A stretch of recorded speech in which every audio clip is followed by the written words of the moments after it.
Mesdames et messieurs, bonjour, bienvenue à ce plateau spécial. L'actualité est dominée en Côte d'Ivoire par le 7e forum sur la révolution verte en Afrique. La cérémonie d'ouverture officielle aura lieu dans quelques instants au Sofitel Hôtel Ivoire et 5 chefs d'État prendront part à cette cérémonie. Le président Alassane Ouattara sera présent ainsi que ses homologues ghanéens, guinéens, libériens et togolais. Nos envoyés spéciaux sont sur place pour vous faire vivre l'événement en direct. Mais avant de leur céder l'antenne, nous allons décrypter cet événement avec un invité. Je suis avec le directeur général de l'ANADER, Dr Sidiki Cissé. Bonjour, docteur. Bonjour, madame. Bienvenue sur notre plateau. Merci. Alors, la Côte d'Ivoire, notre pays, est le premier pays francophone à abriter ce 7e forum. C'est donc la première fois que cet événement se tient dans un pays francophone. C'est donc une opportunité pour nous. Oui. Quels sont les avantages que nous pouvons en tirer? Je voudrais d'abord vous remercier de nous avoir invités sur votre plateau. Le 7e forum de la Révolution verte en Afrique se tient en Côte d'Ivoire. Et pour nous, Ivoiriens, c'est une bonne opportunité. Parce que vous savez, l'agriculture a besoin de financement. Pour que nous puissions vraiment atteindre les objectifs que le président nous a assignés, il nous faut des financements, aussi bien pour les différents maillons, que ce soit au niveau de la recherche en amont, que pour la vulgarisation au milieu, que pour la production sur le terrain. Il faut aussi des financements pour la transformation de nos produits. Et vous avez entendu plusieurs fois nos autorités nous dire qu'il faut que nous allons à la transformation. Et aller à la transformation, ça nécessite des financements. Et ce genre de forum, qui est un forum pour lever des financements, est très important. Le 6e forum qui s'est tenu à Nairobi l'année dernière, 2006, il y a eu on fera le bilan tout à l'heure, les chefs d'État feront le bilan tout à l'heure, avaient déjà mobilisé, en tout cas dans les souscriptions, 30 milliards de dollars. Donc ils feront le pont pour voir qu'est-ce qui est rentré et comment cela a été utilisé. Vous avez soulevé vous avez relevé deux mots, financement, transformation. Important donc pour notre agriculture. D'abord au niveau du financement. Ah oui, le financement, bon. Vous savez, toute action a besoin de financement. Et l'agriculture en particulier. Vous savez, les risques pour l'agriculture sont tellement élevés que la question de son financement a toujours posé problème à certaines structures bancaires. Aujourd'hui, il y a des modèles qui existent de par le monde, et le forum sert à ça aussi, c'est un forum de partage d'expérience qui s'adresse même aux populations rurales les plus déshéritées. Qui ont un problème de bancarisation. Qui ont un problème de bancarisation avec la téléphonie mobile.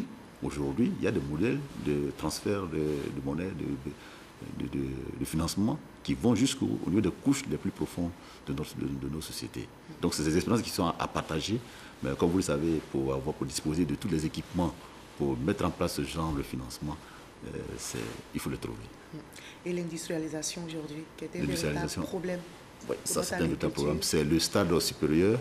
Et le forum, bon, comme on le dit, ce que nous visons, ce forum vise, c'est vraiment amener l'industrie à tirer la grosse masse des petites exploitations agricoles. Notre agriculture est encore basée sur de petites exploitations agricoles. Mais on s'est rendu compte que même à ce niveau-là, il est possible de les rendre rentables et de les faire profiter à nos agriculteurs. Mais il faut qu'il y ait une chaîne, tous les maillons de la chaîne de valeur doivent être pris en compte pour que les plus gros puissent tirer les plus petits et les amener à une autre échelle pour notre agriculture. De façon générale, ce sont un peu les propositions, mais concernant notre pays, la Côte d'Ivoire, comment est-ce qu'on pourra arriver un jour à cette étape-là de l'industrialisation par rapport à notre agriculture? Mais pour certains domaines, on y est déjà. Oui. Quand vous prenez le palmier à huile, le palmier à huile, aujourd'hui, il est transformé jusqu'au stade d'huile, même au stade même de carotène. Donc, toutes les étapes ont plus ou moins été franchies. Vous prenez l'EVA, on va jusqu'à l'extraction, à la confection des plaquettes que nous exportons. Bon, on ne fabrique pas encore de partie de ça ici. Mais pour certains domaines, on a déjà adressé un certain niveau de transformation. Notre produit phare, qui est le cacao, vous savez, le président nous a fixé un niveau de transformation de plus de 50% de la production nationale. On y va. Vous avez vu les industries qui sont venues, les cacaoyers qui sont installés ici en Côte d'Ivoire, qui sont en train de faire la transformation. Donc ça aussi, c'est un acquis. Mais il y a des produits. Il y a aussi toute la production vivrière où nous avons beaucoup de pertes post-récolte et qui demandent encore que vraiment il y a des efforts soient faits. Vous êtes un expert. Supposons que vous êtes à ce forum, on vous demande de faire des propositions.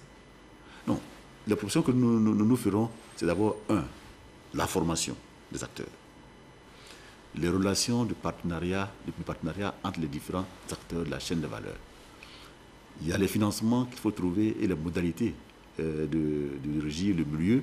Par exemple, les tests de loi pour pouvoir rassurer ceux qui apportent les financements ou ceux qui viennent pour... Ça c'est le rôle de l'État, ce ne sont pas le partenariat public-privé.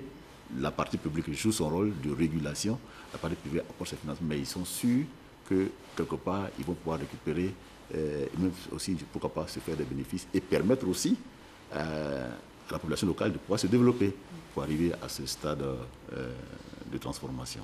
Au niveau du cacao, nous occupons le premier rang mondial. Nous sommes à 30% de transformation, on va aller à 50% de transformation et pourquoi pas bientôt, peut-être qu'on va arriver pour la deuxième transformation, bon, peut-être pas la transformation en chocolat, mais au moins, il y a déjà même des chocolats à Wayang Sokro. Il y a une coopérative qui s'essaie à la production de plaquettes de chocolat. Je pense qu'avec la mondialisation de l'information et tout ça, les acteurs pourront arriver assez rapidement. Et c'est pourquoi ce forum est bienvenu. Alors, le verger de cacao ivoirien, on va en parler tout à l'heure, qui est confronté à des ravageurs, des maladies, le Shoulder Shot. Vous êtes attaqué à cette maladie, vous allez nous dire comment. Mais avant, on va revenir sur les enjeux du 7e forum avec un de nos reporters et puis revenir sur le plateau. Un forum sur la révolution verte, mais tout d'abord ce vibrant plaidoyer qui résonne comme un avertissement aux décideurs du continent africain. Sans recherche, sans innovation, l'agriculture du continent africain ne sera jamais performante, compétitive. C'est tout l'intérêt de la session parallèle sur le rôle de la recherche scientifique dans le processus de transformation agricole dans les pays francophones d'Afrique de l'Ouest et du Centre.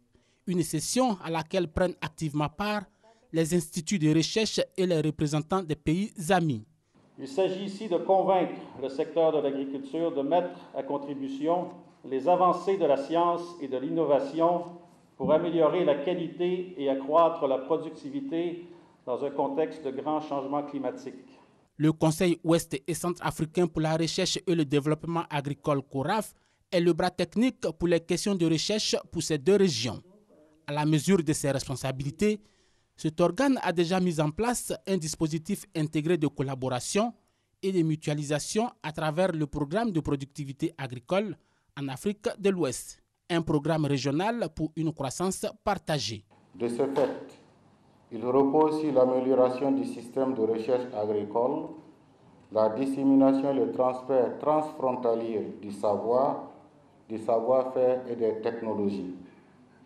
En tant que mécanisme fonctionnant sur les ressources allouées par les pays qui en bénéficient, le PPAO montre la voie à suivre pour le financement durable de la recherche agricole. La Côte d'Ivoire dispose de quelques organes performants, dont le Centre national de recherche agronomique. Le pays a également mis en place, au sein de ses universités, un pôle scientifique avec une unité de recherche industrielle et de production. Voilà, docteur Cissé, vous avez entendu la place de la recherche et de l'innovation dans notre agriculture. Cette place est prépondérante. La Côte d'Ivoire a un institut de recherche qui est le CNRA. Et la Côte d'Ivoire a fait des progrès importants.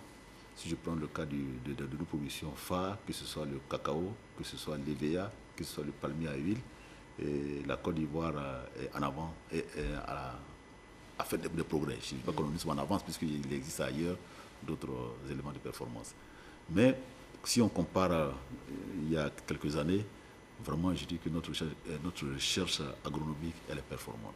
Et nous, notre rôle c'est de transférer aux producteurs les technologies, les bonnes pratiques qui sont mises au point par cette recherche.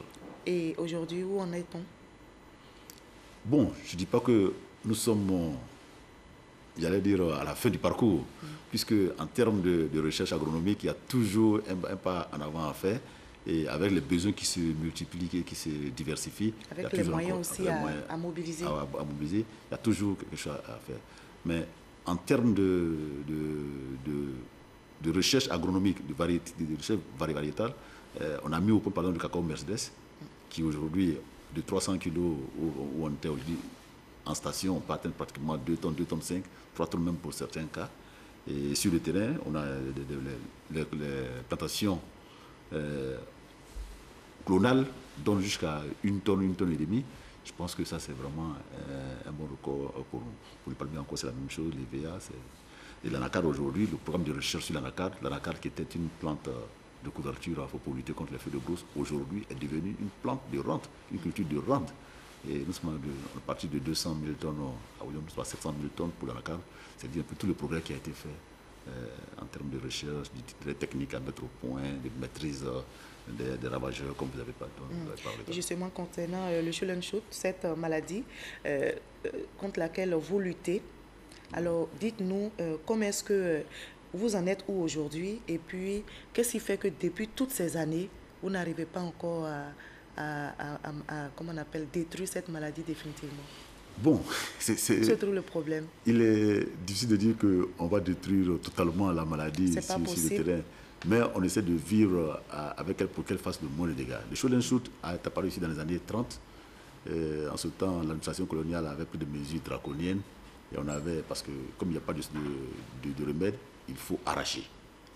Donc le Conseil du cacao a mis aujourd'hui un programme en place, un programme hardi en place pour qu'on puisse arracher sur les 3 années à venir 100 000 hectares.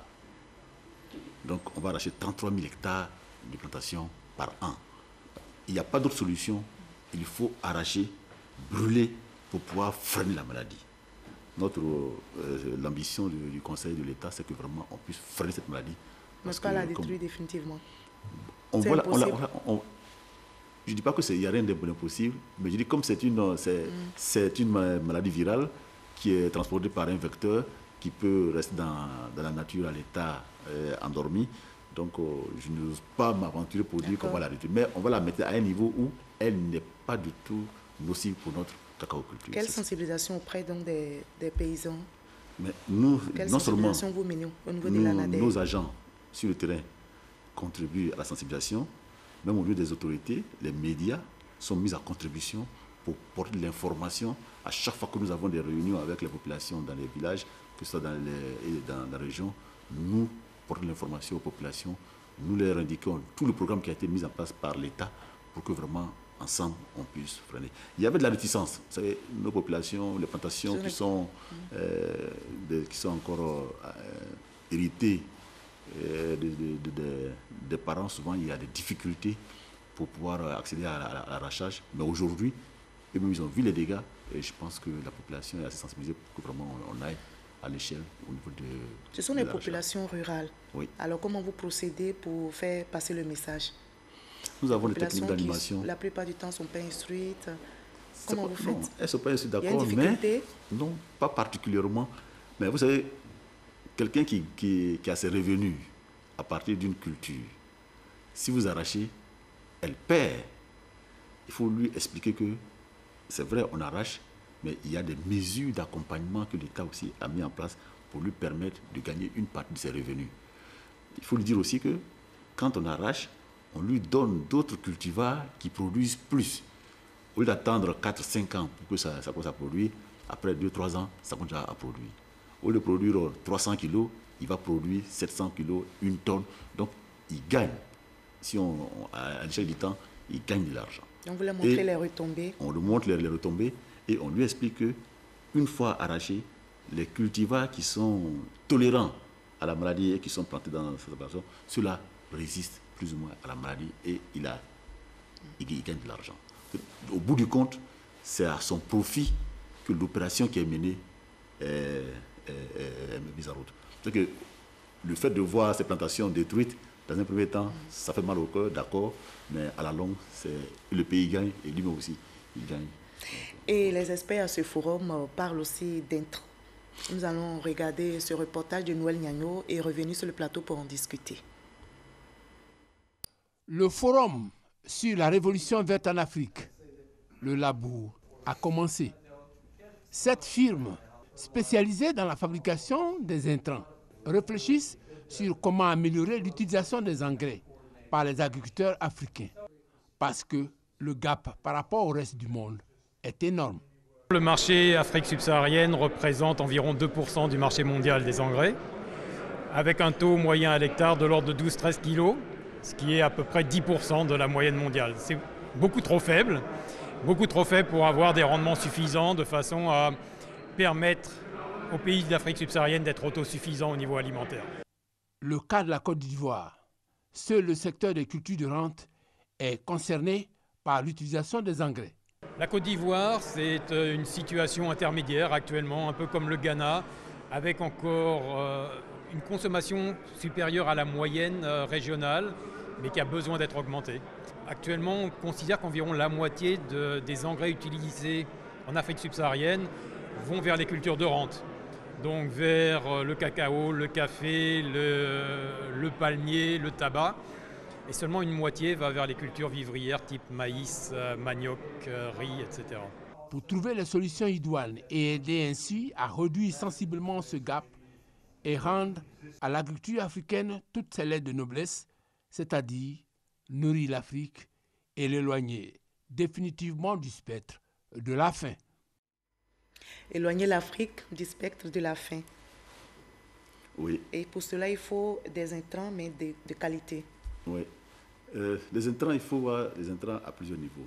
Les intrants, il y a d'abord la semence, il y a les engrais, comme je dis, il y a aussi les produits phyto pour l'entretien, le traitement des vergers. On va commencer par les engrais. Les semences, on va en parler tout à l'heure. Les engrais, c'est vrai que, comme l'a dit le reportage, l'Afrique utilise très peu d'engrais, mais c'est une affaire de coût aussi. Les engrais, on ne les fabrique pas beaucoup chez nous. C'est vrai que nous avons des engrais organiques. Nous avons des techniques pour fabriquer des engrais organiques, mais aujourd'hui, les engrais minéraux ont un coût. Un coût auquel beaucoup de producteurs ne peuvent pas faire face. Ce qui pose encore le problème du financement. Du financement de l'agriculture. Donc, comme l'a dit votre confrère Noël Nyagno, c'est les cultures de rente qui bénéficient le plus des engrais. C'est le coton, c'est les cultures, le cacao, c'est l'anacarde et autres. Le palmier à huile, parce que là-bas, il y a un produit que nous vendons et qu'il y a une chose, on peut faire du crédit avec les différentes firmes. Donc ça, vraiment, c'est la question encore du financement de l'agriculture dans son ensemble qu'il faut pouvoir aborder pour pouvoir résoudre la question des intrants. C'est vrai, dans les forums, on dit que l'Afrique utilise très peu d'engrais, mais ici, on dit que nous n'avons pas assez de moyens pour pouvoir subventionner notre agriculture, mais quand vous regardez dans les différents pays du monde, les engrais sont subventionnés. C'est possible au niveau de la Côte d'Ivoire? Oui, c'est possible, mais il faut qu'on ait les ressources pour le faire. C'est ça aussi. Alors, on va parler de la situation de l'agriculture. Ça nous amène à parler de la situation de l'agriculture en Afrique. On va regarder encore ce reportage et puis faire des propositions avec vous. Institué en 2010, le Forum pour la Révolution verte de l'Afrique, AGRA, est à sa 7e édition, la première en territoire francophone ici à Abidjan. Avant la cérémonie officielle d'ouverture prévue ce 6 septembre, les participants évaluent l'agriculture africaine au sud du Sahara. Une agriculture faite majoritairement par des petits exploitants sur des surfaces en moyenne de plus de 2 hectares, selon le rapport sur l'agriculture en Afrique, édition 2017. Cette agriculture est peu productive, en cause la dégradation des sols à hauteur de 25%. Une faible utilisation des engrais, en moyenne 14 kg à l'hectare, là où on compte 50 kg, voire plus dans le reste du monde. Autre handicap de l'agriculture africaine, la qualité des semences et leur utilisation. Seulement 10% des terres cultivées le sont avec des semences de qualité. Juste dans les cultures de rente, et comme si cela ne suffisait pas, l'agriculture africaine paie un lourd tribut au changement climatique et est encore dépendante de la pluie.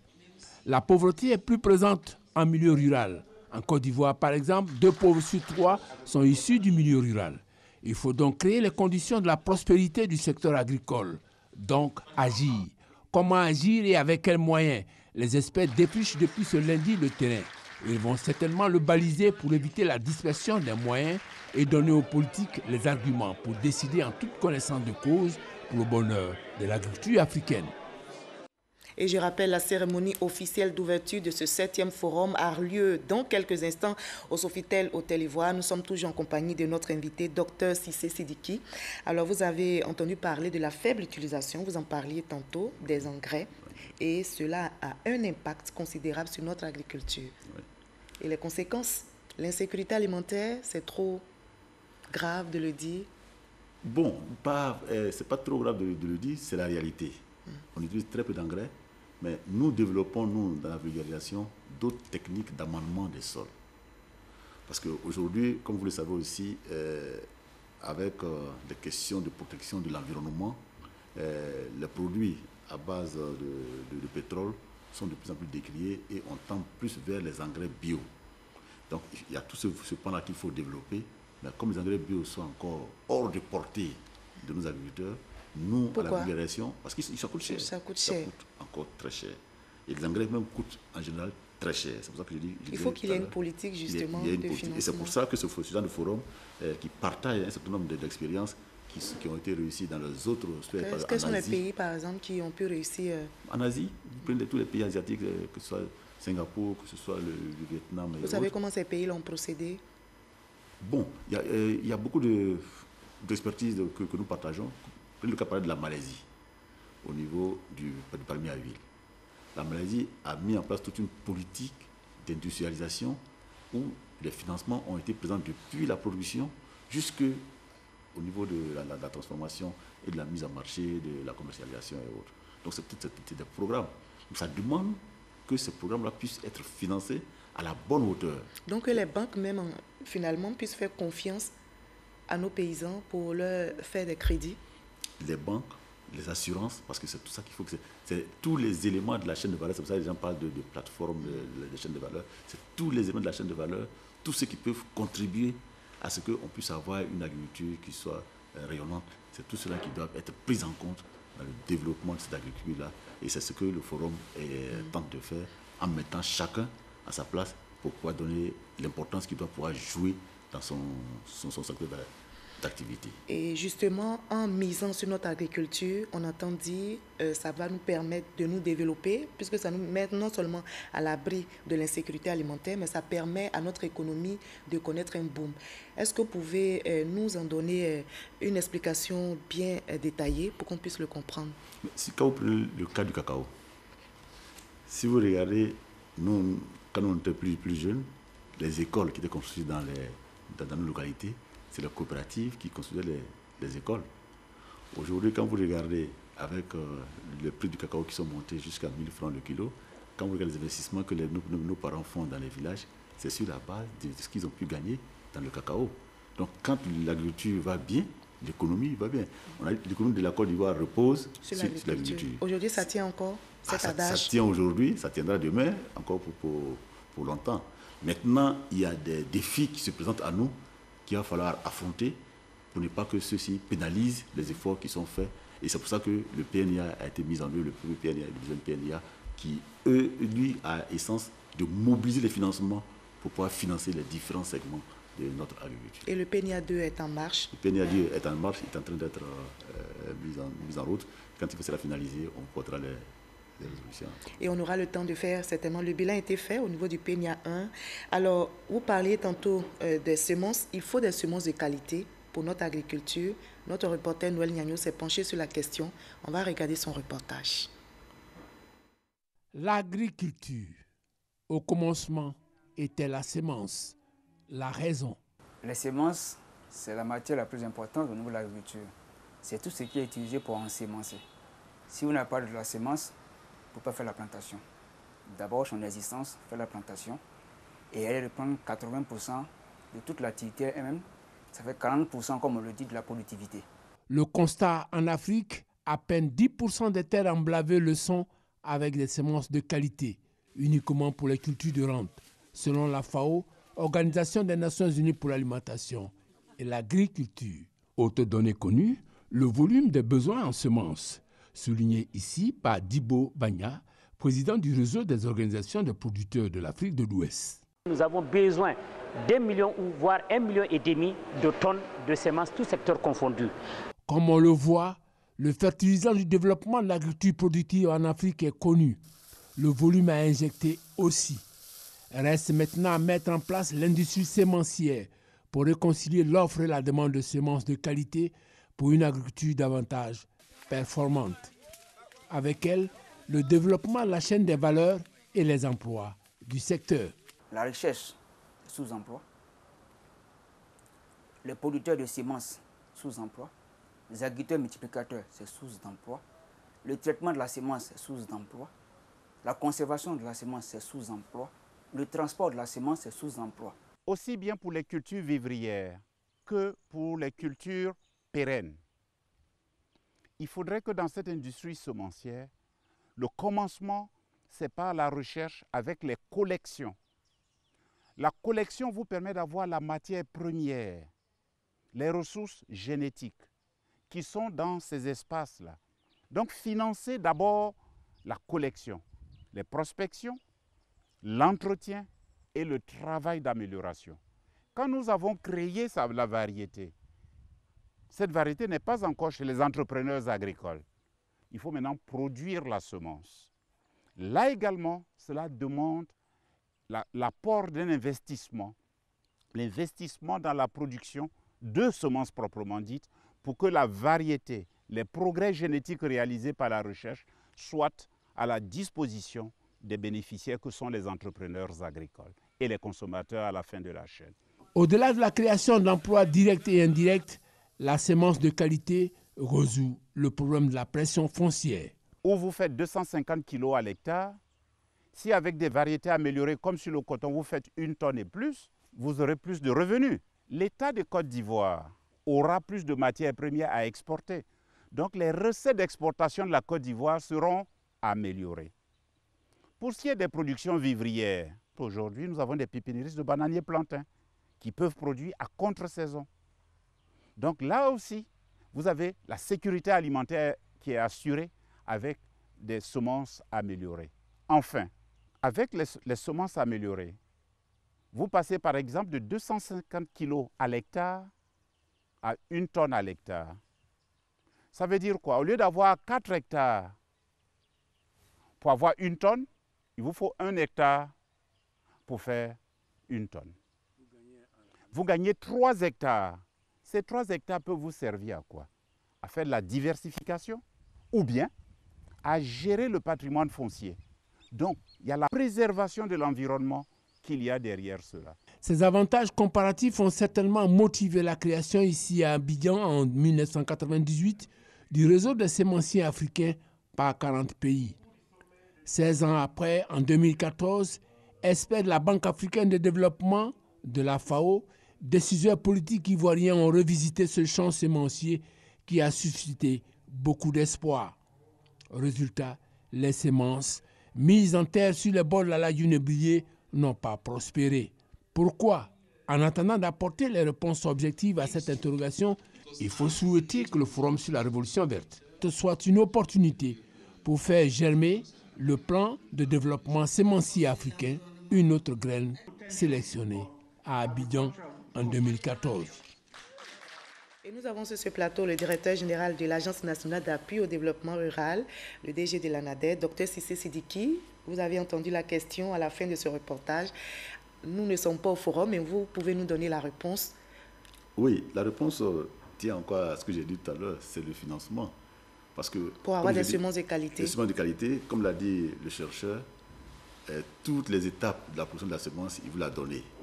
La semence, quand ça sort des instituts de recherche, il faut encore la faire multiplier à grande échelle pour pouvoir la mettre à la disposition des entrepreneurs qui vont la conditionner, la traiter, la commercialiser. Donc, tout le long de la chaîne de production, comme je l'ai dit, il y a des métiers, des corps de métiers là-dedans. Et c'est ce que M. Dibi encore voulait dire. Il a dit qu'ils sont également sources d'emploi. Ils sont des sources d'emploi. Mais ces sources d'emploi, eux aussi, ils attendent un retour sur leur investissement qu'ils vont faire pour qu'ils puissent continuer leur activité.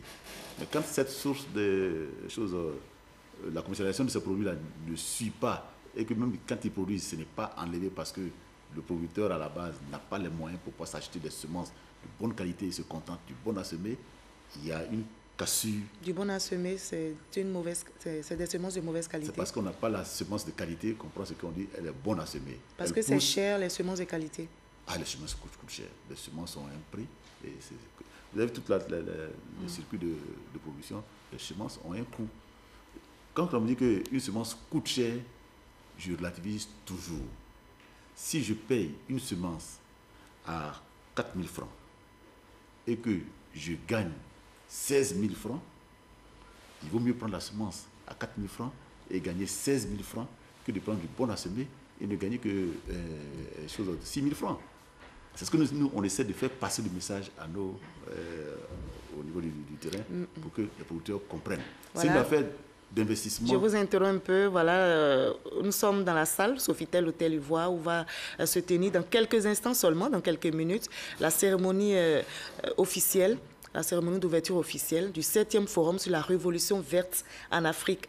Docteur Sissi est avec nous. On continue avec les semences de qualité. Vous disiez tantôt, c'est mieux de payer des semences à 4 000 et avoir 16 000. Que de payer du bon à semer à 4 000 et puis gagner 6 000. Mais il y a des retombées quand même à avoir des semences de qualité. Oui, c'est ce que je dis. Oui. Vous voyez, le gain de productivité avec la semence de qualité est souvent 10 fois meilleur que le bon à semer. Donc c'est mieux bon c'est ce que nous gardons, nos parents gardent au-dessus des foyers, oui. Et à la saison prochaine, ils vont ressemer. On appelle ça du bon à semer. Mais c'est pas de la qui semence, ne rapporte pas, qui ne rapporte pas, qui ne produit pas comme cela devait se faire. Mais comme je dis aussi, la semence de qualité conditionnée a un coût. A un coût auquel nos parents n'ont pas toujours accès. C'est toute la problématique du financement de l'agriculture qui est posée à travers la qualité des semences. Et c'est pourquoi l'ANADER encadre ces paysans? Parce que nous encadrons les paysans, nous encadrons, nous formons les producteurs de semences. On vous a parlé du programme PPA-WAP dans lequel nous avons largement contribué. Et c'est aussi des informations que nous donnons par rapport à toute la chaîne de production, comment est-ce qu'il faut arriver à avoir la semence de bonne qualité. Alors, mais l'industrie semencière, comme il a dit, c'est une industrie. Oui. C'est une vraie industrie. Et là, il faut vraiment des moyens. Et au forum, vous allez voir, il y a toute la chaîne de production, de calibrage qui existe là-bas, qui peut être regardée. Et je pense que c'est même encore bon pour les paysans de se rendre compte que quand on leur dit qu'une semence ça a un coût, c'est parce qu'il y a du travail là-dedans que ça a ce coût-là. Quel est ce travail? Expliquez-nous. Il y a le travail. D'abord, le chercheur vous l'a dit, il y a d'abord la sélection des clones. Il y a tout le travail de génétique, de préparation. À chaque chaîne, à chaque niveau, il y a des emplois qui sont créés. Il y a des emplois qui sont créés. Quand vous allez à l'AME, pour le palmier à huile, ils vont vous dire tous ceux qui s'occupent de la collection des palmiers, ils ont un travail très spécifique qu'ils font. Ceux qui sont dans le laboratoire pour faire les pépinières, pour faire germer les graines, ils ont leur travail. Ceux qui payent les graines, qui les conditionnent et qui les font transporter ont aussi leur travail. Et si vous prenez le cas du riz, tous ceux qui prennent les pieds de cuve pour produire la semence au niveau du CNRA, c'est toute une chaîne de production de la semence. Il faut le conditionner, il faut le vanner, il faut le trier. C'est beaucoup de travail. Alors, vous aviez au niveau de l'agence, depuis 2014, établi un projet destiné à accompagner les conseils régionaux dans leur politique de développement de l'agriculture pour freiner l'insécurité alimentaire. Où en êtes-vous aujourd'hui? Oui, on a ramené ça à l'agriculture, mais l'appui, le programme d'appui aux conseils régionaux pour le développement durable, comme on l'avait appelé dans son temps, qui est devenu prédominant, qui sont revenus au plan stratégique, c'est un outil d'accompagnement des conseils régionaux pour la mise en œuvre de leur politique au niveau de la région. Mais c'est un outil participatif. Nous accompagnons les conseils régionaux pour leur permettre de pouvoir établir les priorités de leur population. Ce n'est pas forcément dans le domaine de l'agriculture seulement. Non. Mais la partie agricole, l'ANADER l'adresse parce que nous, c'est notre spécialité que nous travaillons là-dedans. Mais les autres éléments aussi sont portés à la connaissance. Quels sont les autres éléments? Mais il y a les questions de santé, les questions d'éducation, les questions de route, les questions de, je sais pas moi, d'autres questions qui reviennent. Hein. La question d'eau, la question d'assainissement. Vous les accompagnez également dans tous ces domaines? Nous n'accompagnons pas nous, ça c'est pas dans notre domaine. Oui, ça c'est seulement vous voilà. Nous, dans le domaine agricole. Mais dans le diagnostic que nous faisons, dans la priorisation que nous faisons, ces éléments ressortent En fait, ce n'est pas nous qui le faisons, c'est les populations qui le disent. Nous, on le met seulement en forme avec les outils que nous avons pour pouvoir le porter à la connaissance du conseil régional. La partie agricole, effectivement, là, nous les adressons. Et si c'est ces dossiers-là que nous mettons à l'esprit des conseils régionaux, quand c'est présenté selon un plan stratégique, ils ont des interlocuteurs, des partenaires qui souvent les accompagnent pour la mise en œuvre de ce programme-là. Et quand c'est la partie agricole, là, ils nous font appel, et avec pas forcément l'ANADER, parce que là aussi, l'ANADER fait du conseil agricole. On s'est rendu compte que dans le corps dans ce conseil agricole, il y a beaucoup de partenaires du milieu. Nous sommes au milieu, nous jouons l'intermédiation autour des instituts de recherche, de la formation, tout ça pour que vraiment le conseil puisse être total. Et justement, vous avez introduit une nouvelle technologie dans le conseil agricole, l'e-extension. Quel bilan faites-vous aujourd'hui de ce programme? C'est la vulgarisation électronique. Et nous démarrons le programme. Pour les populations rurales. Voilà, nous démarrons le programme. On s'est rendu compte que dans d'autres pays, les pays de l'Est de l'Afrique, cet outil a permis de diffuser et donner à temps l'information aux populations. Vous avez parlé tout de suite des attaques que nos plantations ont subies dernièrement. Avec le e-extension, l'information va plus vite et la réaction de blocage aussi est immédiate. Alors comment vous faites? Moi, la question que je me pose, ce sont les populations rurales qui pour la plupart ne sont pas instruites. Donc, quelle stratégie vous adoptez? Vous savez, aujourd'hui, la Côte d'Ivoire a cette chance-là que nous, pratiquement dans toutes les familles, il y a un téléphone portable. Et avec le téléphone portable, nous avons des installations ici au niveau de nos bureaux qui nous permettent de rentrer en contact à partir de numéros verts, comme vous l'avez de rentrer en contact avec les populations. Et ces populations aussi peuvent nous appeler pour soumettre leurs préoccupations. Et quand, par exemple, on doit lancer un appel pour une question particulière, on peut passer le message à grande échelle. Nous avons pratiquement 20 000 personnes qui sont déjà recensées et nous continuons le recensement dans notre base. Vous savez, quand vous touchez 20 000 personnes d'un coup, l'information va vite. Et ça, ce n'est pas à vous que je vais l'apprendre. Et ça nous permet de circonscrire un certain nombre de problèmes et de passer une information. Parce que vous parlez des semences. Si aujourd'hui on a une semence qui donne de très bons résultats pour un domaine donné, on peut lui porter l'information très rapidement aux populations. L'extension, c'est vraiment utiliser les outils de la téléphonie pour aller plus vite dans le message que nous transmettons aux populations sur le terrain. Et les retombées aujourd'hui? Bon, le programme démarre. Je vous ai demandé de faire une évaluation. Oui, mais quand on regarde l'engouement que les populations manifestent, les appels que nous recevons au niveau de notre centre ici, on se dit que vraiment, bientôt, je pense que ça nous aidera dans le cadre de la lutte contre le chômage, dans le cadre, par exemple, de l'information sur un certain nombre de semences, dans le cadre d'autres activités que nous menons au niveau du terrain. Et au niveau de votre encadrement, vous parliez tout à l'heure des problèmes de financement, mais également au niveau de l'encadrement de l'ANADER, ils sont nombreux les populations, les paysans qui se plaignent du coût élevé de cet encadrement. Qu'en dites-vous? Les populations, est-ce qu'elles payent l'encadrement agricole? C'est gratuit? Nous avons mis, l'État de Côte d'Ivoire assure l'encadrement pour les populations rurales à la base. Et nous avons mis en place un dispositif, et ça c'est avec le conseil du café cacao, le conseil de la cadre, que nous avons mis en place un dispositif spécifique de conseil agricole dédié au café cacao, dédié aux choses à l'anacar. Et nous avons mis en place ce système-là, pour que nous puissions adresser les besoins spécifiques de chaque filière.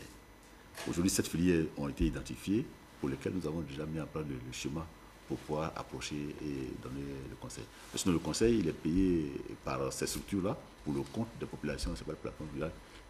Je ne dis pas que localement, les populations, quand ils ont besoin d'un conseil spécifique, ne sollicitent pas nos agents pour, et puis les aides en carburant et autres, sinon le conseil lui est payé par l'État et par les structures. Donc les paysans n'ont rien à débourser. Non. Vous êtes accessible au niveau de l'ANADER. Alors, le 7e forum, je le disais tantôt, a démarré. Donc, la cérémonie d'ouverture se tient dans quelques instants. Hier, 2e jour des travaux, les participants ont planché sur l'autonomisation des femmes dans le secteur agricole. C'est un sujet important pour l'ANADER, pour tous les acteurs du secteur agricole. On va regarder ce reportage de Cheikh Koné, de notre reporter Noël Nyagno est revenu sur le plateau. Nous sommes dans la plaine rizicole de Mbayakro, à 316 km au nord d'Abidjan. Il est 14 h. Sous un soleil de plomb, Joséphine Amoué Yao désherbe son champ de riz. Cette activité, elle la mène depuis 2 ans et semble en être fière. J'ai choisi de faire ce travail parce que je vois que dans ce travail, on gagne plus. Joséphine a 49 ans. Elle est mère célibataire avec 8 enfants. La culture du riz est pour elle un moyen d'assurer son autonomie financière et sociale. On peut avoir beaucoup d'argent, vraiment, dans ce travail. Le commerce, c'est bon, mais j'ai choisi de faire le riz, puisque je vois que dans le riz, on peut gagner l'argent pour s'occuper des enfants. La parcelle de Joséphine est composée de 2 casiers de 0,6 hectares. Elle produit la variété de riz Nérika améliorée. Elle réalise 3 tonnes. Joséphine effectue 2 récoltes, soit 2 cycles de 4 mois en fonction de la variété de riz produit. Grâce à ces 2 récoltes, Joséphine empoche annuellement un revenu brut de 1 050 000 francs CFA. Une performance qui lui vaut d'être désignée leader de pool des femmes de son village. Moi, Joséphine, elle est rentrée volontairement. Ici, on fait une demande. Chacun est libre de faire sa demande. Elle a fait sa demande et elle a répondu vraiment à nos critères et elle a été retenue. Et aujourd'hui, ça lui permet d'assurer vraiment de subvenir à ses besoins. Ça suit son autonomie. Elle scolarise ses enfants. Il faut dire qu'au niveau de la riziculture, ici, c'est le milieu le plus suivi. Parce que vous avez mis votre riz en place, il y a l'eau, il y a tout. Donc c'est sûr que vous sortirez d'ici avec quelque chose. On a à peu près 35% des femmes, mais toutes les femmes sont intéressées. Et je vous assure que c'est les femmes qui représentent notre moteur ici. La riziculture est un secteur efficace de lutte contre la pauvreté et la faim en Afrique, en particulier en Côte d'Ivoire. Plus de 3 millions de personnes en dépendent, dont 1 650 000 femmes. Si l'autonomisation des femmes dans cette filière est un bel exemple, il n'en demeure pas moins que la filière a besoin de plus de financement pour accroître les exemples de Joséphine. Voilà, ce reportage a été réalisé pour vous par Cheikh Koné et Adama Koné. Alors, docteur Cissé, vous avez entendu au niveau de la riziculture, vous connaissez certainement ces chiffres de la FAO, l'Organisation des Nations Unies pour l'alimentation et l'agriculture. Les femmes représentent près de 55% dans la filière. Alors, qu'est-ce qui pose aujourd'hui ce problème, si vous êtes d'accord avec moi, d'autosuffisance? Pourquoi est-ce que nous continuons d'importer le riz en Côte d'Ivoire? Bon, merci. Et je crois que là encore, on revient au même sujet de financement de l'agriculture. Elle a dit, pour faire du riz, il faut de la semence de riz. Il faut avoir de l'eau en permanence, oui. Et il faut avoir aussi les intrants pour pouvoir assurer une bonne conduite de sa parcelle. Mais on n'a pas toujours, les populations n'ont pas toujours accès à ces éléments. Par exemple, l'eau, je vous ai dit que la riziculture, la Côte d'Ivoire a produit son riz jusqu'à présent sur une grosse partie de riziculture pluviale. Aujourd'hui, avec le changement climatique, ça devient un problème pour pouvoir assurer ce travail-là. Votre reportage dit, le monsieur, il a dit qu'il leur faut de l'eau. Ils ont de l'eau parce qu'à Mbayakro, il y a eu un barrage qui a été réalisé et qui permet aux riziculteurs de ce bas-fond d'avoir de l'eau en permanence. Mais ce n'est pas le cas partout. Donc la question de l'autosuffisance en matière de riziculture tient à l'investissement qu'il faut faire pour pouvoir faire des aménagements qui permettent d'utiliser rationnellement les semences que nous avons et pour pouvoir aussi sortir des produits de qualité en temps utile. Et les femmes sont un maillon essentiel dans cette filière. Et pour elles-mêmes encore, il y a toute la mécanisation, parce que c'est quand même un travail qui est pénible. Vous avez vu la dame tout à l'heure repiquer à la main, courbée comme elle est. J'ai vu une dame qui a un enfant au dos. Tout ça, c'est de la pénibilité du travail qu'il faut résoudre. Et vous avez, en Corée, la Corée a réussi son développement avec les femmes. Le mouvement qui a permis à la Corée d'être à ce niveau de développement aujourd'hui, les femmes ont été à la tête de ce mouvement-là. Et partout où les femmes étaient à la tête des mouvements dans les villages, les résultats étaient 3 fois meilleurs. Et aujourd'hui, ici aussi, vous avez vu toutes ces femmes battantes-là que nous avons sur nos marchés, qui vont chercher les produits jusque dans nos villages pour les ramener, et qui financent même encore, qui donnent de l'argent, qui prêtent de l'argent pour que celles qui cultivent puissent commencer à... Donc, même si elles n'ont pas été à l'école, comme vous le dites, le feeling. Mais aujourd'hui, elles sont nombreuses à aller à l'école. Oui, c'est Dieu merci. Mais elles ont quand même le sens de la productivité et le sens aussi du rendement. Parce que si elles ne gagnent pas de l'argent, elles n'ont pas continué à le faire. C'est vrai qu'elles perdent beaucoup d'argent parce que souvent il y a des éléments de management qu'il faut quand même considérer. Mais au fur et à mesure, nous les corrigeons avec elles sur le terrain. Beaucoup d'entre elles sont confrontées à l'accès à la terre. Bon, ça, c'est lié à notre tradition, hein, madame. Ça, c'est progressivement qu'on va arriver à résoudre totalement la question de l'accès à la terre. Et je pense que les autorités s'y attellent. L'agence foncière a été créée aujourd'hui, on saura qui est propriétaire de quelle terre. Et les sensibilisations qui sont menées au niveau des autorités coutumières ou autres pour que les femmes puissent avoir un accès direct à la terre sont aussi en train de se faire. Je pense que dans quelques années, cela... Vous investissez plusieurs localités de la Côte d'Ivoire au niveau de l'ANADER, puisque vous accompagnez, vous encadrez les producteurs, les paysans. Alors, quand vous regardez au niveau du point, s'il y a un point à faire, l'accès à la terre commence à être résolu par rapport aux femmes? Je dis, le mouvement, il est lent, mais il est sûr. Parce que les populations, nos parents, je me souviens encore il y a une vingtaine d'années, quand on partait même pour rencontrer les populations dans les villages, on n'avait pas un accès direct aux femmes. C'est les hommes qui recevaient le message et qui le transmettaient aux femmes. C'est vrai que l'ANADER a mis au point sa direction du genre et qui a permis aujourd'hui de développer un certain nombre de méthodologies au niveau du terrain qui permettent aux populations d'accepter que nous nous adressons directement aux femmes. On a même créé ce qu'on appelle l'école des maris pour leur expliquer... L'école des maris. L'école des maris. Pour leur expliquer le bien fondé de l'action que nous menons pour les femmes. Pour qu'ils comprennent que quand la femme, par exemple, est à la tête de la production, ce qu'elle gagne, ce n'est pas pour elle seule, c'est pour toute la famille.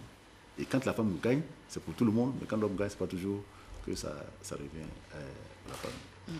Et je pense qu'il y a un certain nombre de tabous comme ça qui sont progressivement en train d'être levés. Ce n'est pas seulement l'action de l'ANADER, mais c'est l'action aussi de tous les partenaires du milieu. Et je pense que beaucoup d'organisations travaillent dans ce sens-là.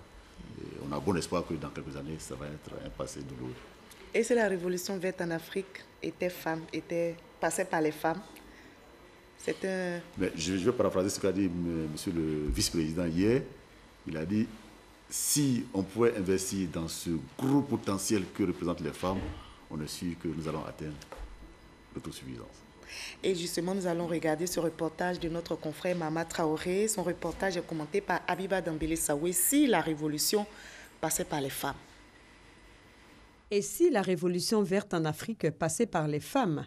La question a tout son sens quand on sait la place prépondérante de la gente féminine dans le tissu agricole sur le continent. Un exemple édifiant, celui de la Côte d'Ivoire. Les femmes, en tout cas pour ce qui nous concerne, notamment pour la production vivrière, dominent à près de 90% de la production. Et elles sont impliquées dans le cas de la Côte d'Ivoire dans la commercialisation, qu'elles dominent à 100%. Sur le continent, les femmes représentent 52% de la population agricole. Reste que ces bras valides ne tirent pas pleinement profit de leur labeur. Alors il faut créer les conditions de l'autonomisation des femmes via le secteur agricole. Le vice-président Daniel Kablan-Duncan est de cet avis. La problématique du passage de l'agriculture à l'agribusiness, qui implique d'aller au-delà de la simple production agricole pour maîtriser les étapes clés de la transformation, de la conservation et de la commercialisation, demeure à ce jour une question ardue au cœur de notre politique d'industrialisation dans son ensemble, dans tous les secteurs agricoles identifiés, que ce soit notamment le cacao ou l'anacarde, en passant par le coton ou les produits vivriers.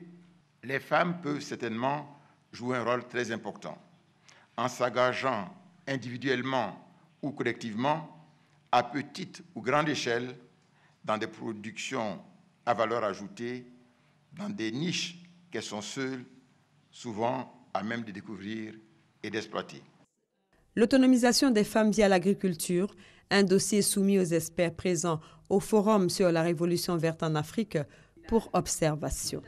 Ils devront trouver des solutions aux obstacles clés que sont le faible accès des femmes à la propriété foncière ainsi qu'au financement. Voilà la révolution verte qui doit passer par les femmes, donc ce qui pose la question de leur autonomisation. Oui, je pense que ça c'est devenu aujourd'hui une évidence pour tout le monde que les femmes tiennent une part prépondérante dans le développement de l'agriculture. Maintenant, au niveau des éléments de commercialisation, vous avez vu ça ici en Côte d'Ivoire, je crois que Roxy est un symbole pour tout le monde. Et maintenant, la plupart de nos marchés sont tenus par des femmes. Et quand vous allez même au niveau de l'industrialisation, il y a un certain nombre de femmes qui sont illustrées dans la mise en place d'usines pour faire, par exemple, le maïs, le riz. Il y a beaucoup de femmes qui travaillent dans ce domaine-là. C'est vrai, je pense que si on investit plus, on leur permet d'avoir et les financements et d'avoir la terre, je pense qu'on fera un boom. Dans les autres pays en Asie, c'est quoi que ça s'est passé. Aujourd'hui, en Afrique de l'Est, c'est quoi que ça se passe aussi. Et je pense que nous gagnerons nous aussi à tirer profit. Je pense que ce genre de forum, qui est un forum de partage, d'expérience, je pense que va nous aider aussi à aller un peu plus vite dans ce domaine. Quand on parle de révolution verte, ça, on fait référence à quoi? L'environnement, c'est quoi précisément? La révolution verte, si vous voulez, c'est une pratique qui respecte l'environnement. C'est une pratique agricole qui respecte l'environnement.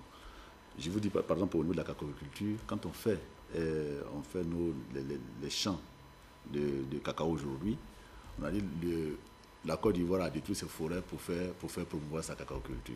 Mais aujourd'hui, on ne plante plus dans les forêts, on plante le cacao dans les jachères. Non seulement on les plante dans les jachères, mais la superficie qu'il fallait pour avoir la quantité de cacao qu'on a aujourd'hui, elle est pratiquement réduite à moitié parce qu'avec le cacao Mercedes, c'est 4 fois moins de superficie, comme l'a dit le chercheur tout à l'heure, que nous avons besoin pour avoir la même quantité produite. Donc, c'est tout à fait normal qu'on puisse travailler sur, le développement des jachères pour pouvoir protéger nos forêts. La révolution verte, comme il s'agit d'agriculture, c'est la couleur verte.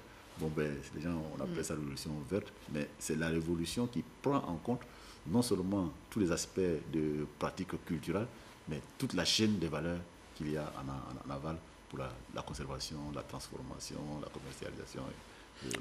On parle aussi d'autres cultures telles que par exemple l'EVA, qui a été promue dans certaines plantations. Donc on a détruit la forêt pour planter. Est-ce que vous êtes d'accord avec ceux qui pensent comme ça? Dans le temps, effectivement, on défrichait la forêt pour planter. Mais aujourd'hui, ce n'est plus le cas. Aujourd'hui, avec tous les messages de sensibilisation qui ont été passés, avec les techniques, les pratiques culturelles qu'on a pour utiliser les jachères, aujourd'hui, que vous prenez le cacao, que vous prenez l'anacarde, que vous prenez les VA et autres, on ne les fait plus dans la forêt. La forêt, elle est protégée en Côte d'Ivoire. On dit même les gens qui sont encore dans les forêts qui restent, pour leur dire qu'il y a assez d'espace pour qu'on puisse utiliser les jachères que de continuer encore à détruire nos forêts. Est-ce que l'autre technique qu'on appelle l'hydroponie aussi est une solution pour préserver la forêt? Bon, l'hydroponie, c'est une technique, c'est surtout pour les cultures maraîchères. Je n'ai pas vu d'hydroponie avec le cacao, peut-être pour les pépinières. Non, oui, pour les cultures, par exemple la tomate. L'hydroponie, c'est une manière d'utiliser une utilisation rationnelle de l'eau. Voilà, pour la tomate, pour les légumes et autres. Et aussi, bon, ça permet de faire de la culture biologique qui utilise très peu d'insecticides et autres. Et dans des espaces qui sont confinés, on produit beaucoup, on valorise beaucoup plus l'espace avec l'hydroponie, effectivement. Est-ce que il y a un avantage à adopter cette technique culturelle? Oui, puisque là, en termes d'eau, on économise beaucoup. En termes d'utilisation des intrants, on utilise très peu. Voilà, on va dans la salle. Le Premier ministre Amadou Gon Coulibaly, qui vient de faire son entrée dans la salle Sofitel Hôtel Ivoire, où va débuter dans quelques instants la cérémonie d'ouverture officielle. Alors, docteur Cissé, on parlait, est-ce qu'il y a un avantage à adopter cette culture-là? Est-ce que déjà en Côte d'Ivoire, l'hydroponie? Il y a beaucoup de cadres, beaucoup de... Mais à l'échelle, ce n'est pas tellement ça qui est développé dans nos systèmes de culture. Sinon, c'est utilisé par un certain nombre de personnes, mais ce n'est pas ça qui va nous permettre d'atteindre notre autosuffisance en matière de riz. Donc, il n'y a pas d'avantage, parce que la FAO, je pense, faisait un moment donné... Pour les maraîchers, par exemple, et pour un certain type de culture, je pense que ça a un certain avantage. Parce que vous savez que les gens ils font des cultures de plantes médicinales. Pour pouvoir maîtriser tout l'environnement, ils le font beaucoup plus avec de l'hydroponie qu'avec les techniques habituelles. Voilà. D'accord. Alors, le cacao Mercedes connaît une percée fulgurante grâce à votre appui. Et on sait qu'aujourd'hui, il existe une réelle menace, mais il existe une réelle menace de surproduction. Qu'est-ce que vous en dites? De surproduction? Les prévisions annoncent 2 millions de tonnes dans 2 ans. C'est possible. Le tout, c'est que l'art constituera maintenant, avec ce que nous avons, les informations que nous avons sur le marché, à pouvoir réguler nos plantations, les replantations, pour qu'on ne puisse pas aller à ces surproductions. C'est un peu ça que nous faisons avec... je me souviens encore que hier, il y a un groupement qui est venu me trouver au bureau pour me dire qu'eux, ils veulent faire des pépinières de cacao Mercedes à grande échelle, dans l'ancienne boucle du cacao. J'ai dit d'accord, mais il faut quand même qu'on regarde par rapport à la politique que l'État met en place en matière de replantation de la cacao culture. Quelle est cette politique? Est-ce que vous pouvez nous expliquer là-dessus? Oui, je pense qu'il appartient au Conseil cacao d'en parler. Nous vous avons sur notre plateau. Voilà, nous mettons en œuvre. Non, on tient compte de tous ces éléments. On sait qu'aujourd'hui, avec le cacao Mercedes, nous avons une capacité de production qui nous permet d'avoir la même quantité de cacao que nous avons besoin sur moins de superficie. Donc, quand on doit replanter une plantation, par exemple, au lieu de replanter à l'égal de l'ancien, on explique à l'exploitant qu'il a plutôt intérêt à valoriser son terrain en plantant par exemple sur un quart, puisque si avec un quart il a la même production, s'il veut encore gagner plus, il peut aller jusqu'à la moitié, mais il a encore une autre moitié où il peut faire autre chose, par exemple des cultures vivrières, où il gagnera encore plus. Et il a encore l'assurance que là, en diversifiant, il a d'autres marchés qui lui permettent d'avoir un revenu qui puisse être constant au cas où il avait par exemple, un problème avec sa parcelle de cacao. Donc, on essaie de diversifier l'exploitation cacaoyère pour qu'elle ne soit pas sur une monoculture cacao. C'est la politique que nous prenons aujourd'hui avec la plupart des exploitants. Il n'y a pas que le cacao dans lequel nous occupons une place très importante, premier pays producteur, il y a aussi l'anacarde. L'anacarde. Mais l'anacarde, comme c'est une culture qui vient d'arriver, j'allais dire, elle vient d'arriver sur le marché des cultures de rente, là déjà, la diversification, elle est systématique. Avec les cultivars que nous avons, avec les niveaux de production que nous avons atteints, on regarde un peu les besoins que nous avons sur le marché et on dimensionne les exploitations que les gens proposent. Là, pour nous aussi, la diversification, parce que les cultures vivrières aussi sont une source de revenus, que les gens, souvent, on a beaucoup négligé. Mais au niveau de la Côte d'Ivoire, je pense qu'on a bien compris. Ah oui, ça, la Côte d'Ivoire a compris. Et heureusement pour nous d'ailleurs. Et on va toujours parler de notre cacao qui, dit-on, est à l'épreuve de l'industrialisation. Je pense que les autorités ont tellement bien compris la question et c'est eux qui nous donnent les orientations.